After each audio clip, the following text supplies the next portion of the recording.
दिल्ली के वज़ीर अरविंद केजरीवाल ने मुल्क के पहले प्लाज्मा बैंक का इफ्तिताह किया। वीडियो कॉन्फ्रेंसिंग के जरिए केजरीवाल ने प्लाज्मा बैंक का इफ्तिताह किया।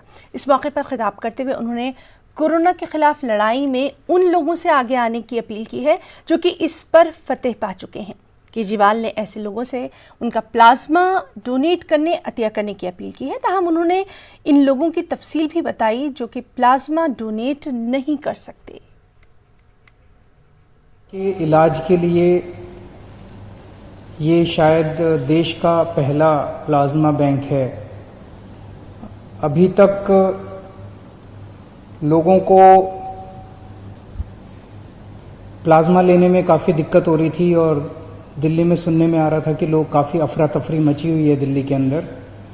इस प्लाज्मा बैंक के बन जाने से उम्मीद करते हैं कि ये दिक्कत लोगों की दूर होगी।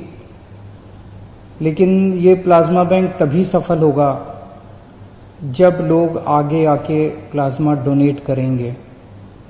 अगर प्लाज्मा डोनेट नहीं करेंगे तो आगे प्लाज्मा दिया कैसे जा सकेगा। तो सबसे ज़्यादा ज़रूरी है कि ज़्यादा से ज़्यादा जो लोग ठीक हो गए हैं कोरोना से, वो ज़्यादा से ज़्यादा लोग सामने आएं और प्लाज्मा डोनेट करें। इसकी एलिजिबिलिटी बड़ी सख्त है। कौन लोग प्लाज्मा दे सकते हैं?